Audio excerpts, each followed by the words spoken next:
vamos a suponer que tenemos un movimiento circular. Vamos a suponer que tenemos un movimiento circular,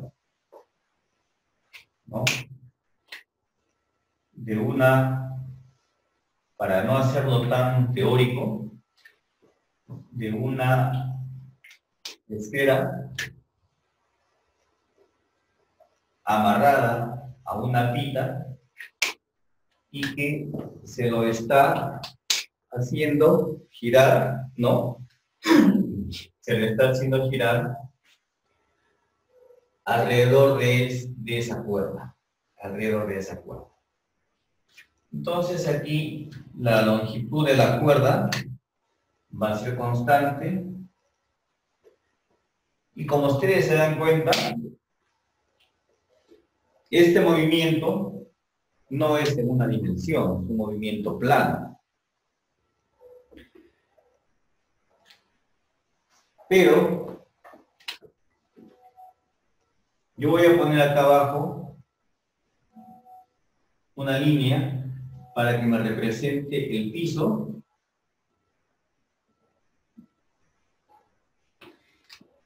y de tal forma que en el piso se refleje la sombra de esta esfera y la sombra sí tiene un movimiento unidimensional, ¿verdad? La sombra sí tiene un movimiento unidimensional. Entonces, vayamos continuando con mi ejemplo.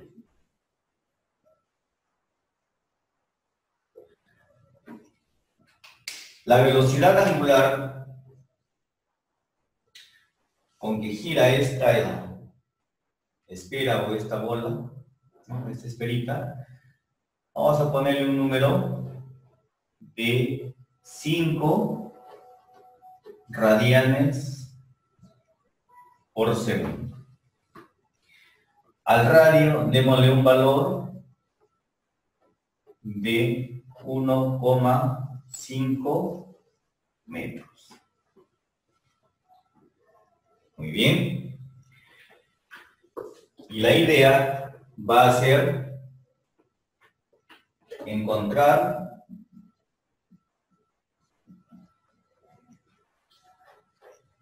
el valor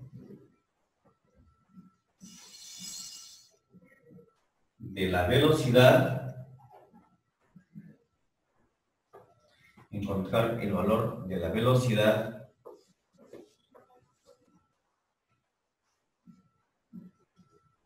de la sombra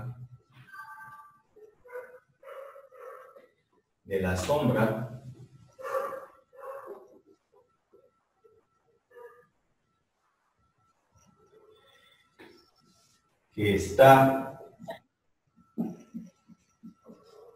en el piso, ¿no? En la posición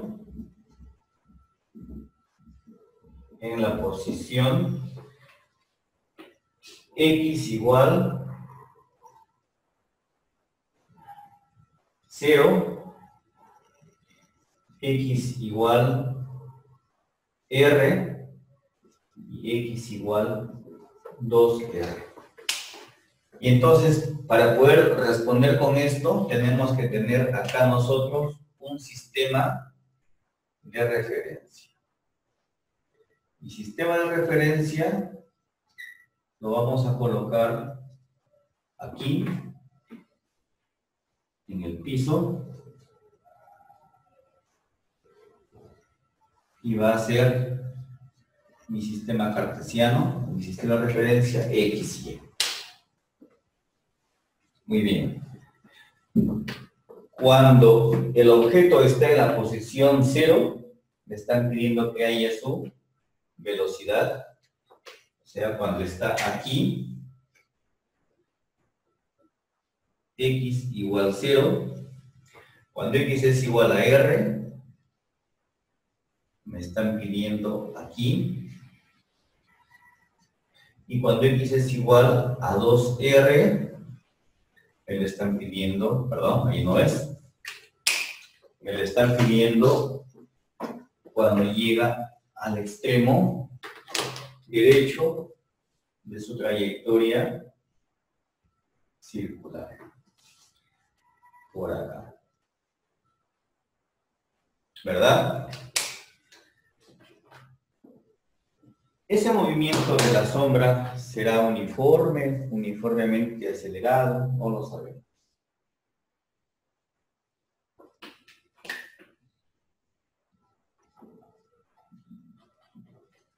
Vamos a resolver este problema. Entonces, claro que acá no tiene un enunciado completo, volvemos a resumirlo para los que están llegando recién. La idea se trata, o el problema se trata de encontrar la velocidad, ¿no? Me piden la velocidad de este objeto, que en realidad es la sombra, la velocidad de la sombra, en 3 posiciones diferentes, sabiendo que el objeto se mueve circularmente un radio de 1,5 metros y una velocidad angular de 5 radianes por segundo. De 5 radianes por segundo.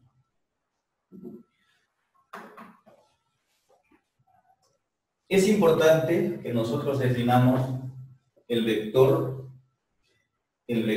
posición en términos vectoriales desde este punto. Entonces, si yo tengo aquí mi sistema cartesiano, acá la trayectoria que está haciendo ese móvil, y aquí una posición R genérica, este es R, el vector posición de este punto en relación a mi sistema de coordenadas cartesianas, en realidad es todo esto. Este es mi vector posición. Le vamos a poner R minúscula, ¿no? Le vamos a poner R minúscula. ¿De acuerdo? Entonces allí el tema podría haberse complicado un poco si yo tomo mi sistema de referencia aquí, ¿no? Porque vamos a tener que establecer relaciones geométricas para una posición genérica. Luego, sin perder el punto de vista,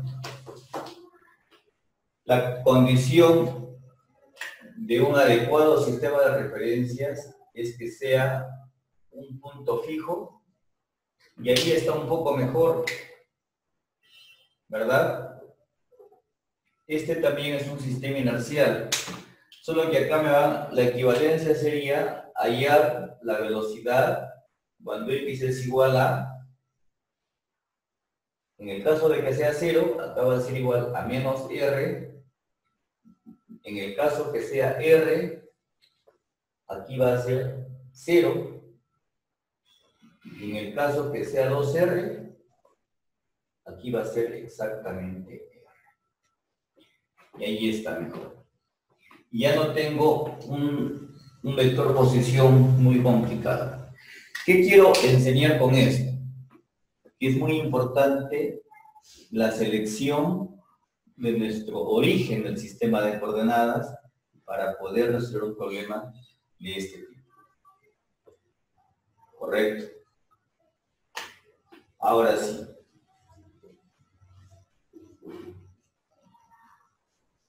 Por un tema geométrico, ¿cuáles son las componentes de R?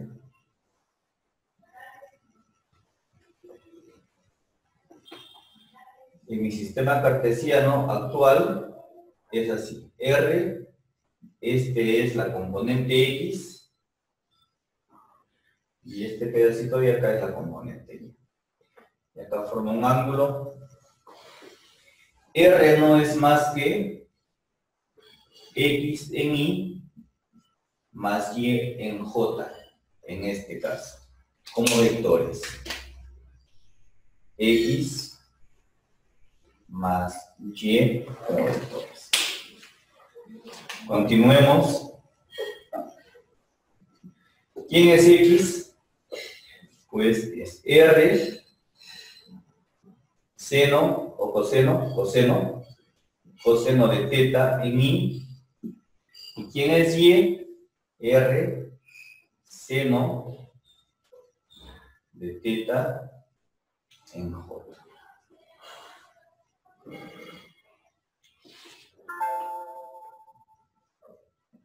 El movimiento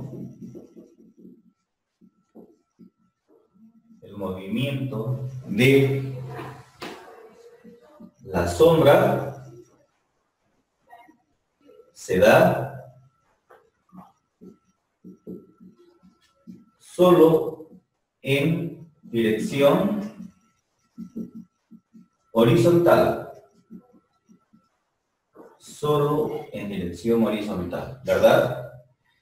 Y ese X genérico para la sombra es simplemente R coseno de teta en Y. Ya tengo una expresión que me va a permitir evaluar la posición de la sombra en cualquier instante θ. Depende de este ángulo. Entonces el ángulo lo vamos a medir de aquí hacia arriba para poder tener un esquema de referencia único. Y decimos, analizando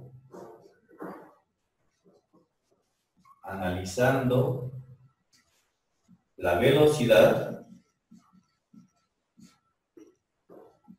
en X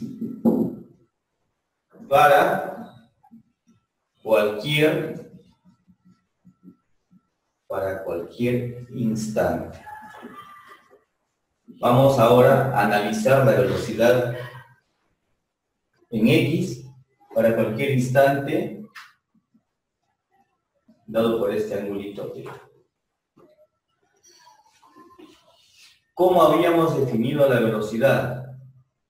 La variación del vector posición respecto del tiempo, pero en este caso lo vamos a restringir a la variación de la posición de la sombra que es en X respecto del tiempo.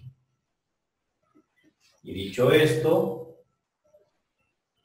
la velocidad es derivada respecto del tiempo ¿de quién? De X como vector. Es decir, de R coseno de teta según la dirección en Y. Derivemos. Cuando yo derivo una función y aparece una constante, la constante sale afuera. Quedará derivada respecto al tiempo del coseno de teta en Y. Habría que definir esto, ¿no? Regla de la cadena. El ángulo también depende del tiempo. Yo pregunté si habían llevado derivadas y límites, me dijeron que sí. Si este ángulo depende del tiempo, esta velocidad va a ser igual a R por derivada de coseno negativo seno del ángulo. Pensemos si hubiese una función en el tiempo. Entonces aquí tendríamos que agregar por la derivada de teta respecto del tiempo en Y. O sea que esta velocidad es menos R por el seno del ángulo y por la derivada de θ respecto al tiempo. Esto recordemos que no es otra cosa que la famosa velocidad angular. Vuelvo por aquí. La velocidad angular se evalúa como la variación angular por unidad de tiempo. Y entonces aquí va a aparecer velocidad angular.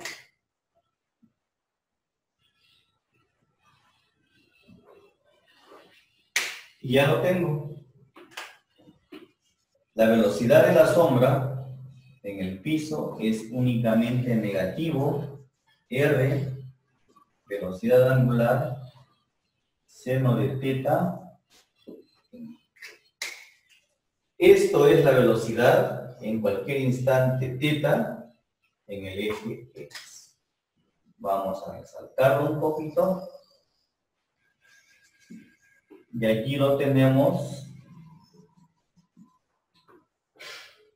como expresión que nos va a permitir encontrar las velocidades en las posiciones que nos han indicado.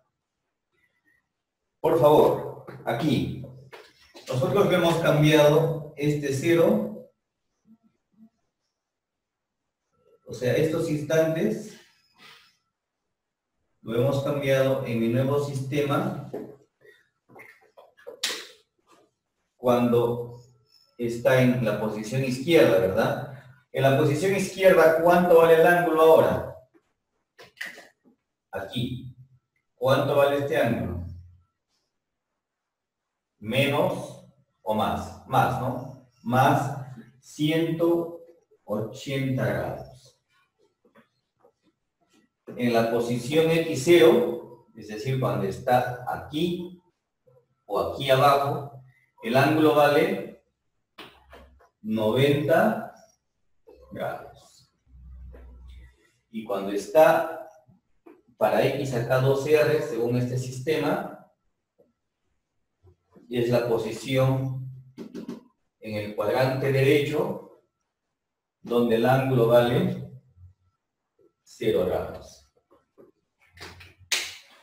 Reemplacen, por favor, esos valores, ¿no? Entonces, aquí tenemos las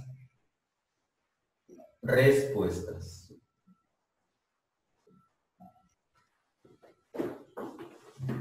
La velocidad para cada uno de estos casos es, vamos a poner instante 1, instante 2 e instante 3. Todavía sirve. En el instante 1, negativo 1,5 por 5, hasta ahí tengo 7.5 por el seno de 180. 180 es un ángulo plano, no tiene función seno, esto es 0. Por lo tanto, esta velocidad también es 0. La velocidad en este instante es 0. Y en este otro instante, ¿cuánto valdrá? Cuando vale 90. 5, de nuevo, que es la velocidad angular por el radio 1.5, es 7.5. El seno de 90, ese es 1. 1 por el producto de estos dos. Esa velocidad en ese instante vale 7.5 metros por segundo. Estoy advirtiendo que quieren participar. Escuchaba la voz de una de sus compañeras. ¿Y cuánto vale en el instante que ocupa el cuadrante derecho? Aquí vale 0. Miren, pero es la velocidad en X, ¿ah? Y tiene sentido, ¿no? Cuando llega a estos lados, se detiene. Llega a este lado, se detiene. En este punto, en realidad, ha alcanzado su velocidad máxima. Y en cualquier otra posición, bueno, tendrá una velocidad cada vez mayor a 0 hasta que llegue a 7.5 y luego empieza a disminuir desde 7.5 hasta acercarse aquí a 0 y vamos a ver que se va a desplazar en este sentido, ¿no? De retorno y de ida. Como ven, en este caso nos hemos interesado únicamente en una sola dimensión. Si yo hubiese tomado mi sistema de coordenadas aquí, como me lo indicó el ejercicio, que a veces suele pasar, no hubiera sido tan fácil, ¿no? Tendríamos que haber puesto en X, hubiésemos tenido que poner lo siguiente. A ver, voy a ver si puedo escribir por acá, por acá, por acá. X, ¿quién hubiera sido? Hubiese sido R mayúscula, que es una constante, más, y luego recién esta partecita. R coseno de teta. No hubiese sido simplemente esto, ¿no? Y la velocidad en X, ¿cómo hubiese quedado? Derivada de esto respecto al tiempo. Esto es constante. Derivada de una constante, 0. 0. Y acá hubiera quedado R derivada del seno de teta respecto al tiempo. O sea, exactamente derivada del coseno, ¿no? R derivada ya del coseno de teta respecto. O sea, hubiera quedado exactamente esto. ¿Qué podemos sacar como conclusión? Independientemente del punto donde yo puedo ubicar mi sistema fijo, puedo hacer el borde de la pizarra, la velocidad, la aceleración, la posición del punto no debe cambiar. Para uno podría ser de repente como acá, 5 metros a la derecha, pero se refiere a este punto. Digamos aquí. Para este señor sería 5 a la izquierda, pero sería este punto. La velocidad no va a cambiar tampoco, es la misma, la aceleración tampoco. No hay problema en donde elijamos el sistema de coordenadas cartesianas. Pero la idea es que ustedes lo elijan de la forma que sea más amigable para nuestros propósitos, que sea lo más sencillo. Algo parecido pudimos haber hecho proyectando esto hacia un espejo. ¿Y cómo se mueve en la pared? ¿No? ¿Cómo se mueve en la pared? Si yo tengo acá un espejo, ¿cómo vería que se mueve? Simplemente a esa bolita yo la voy a ver que se mueve verticalmente, ¿no?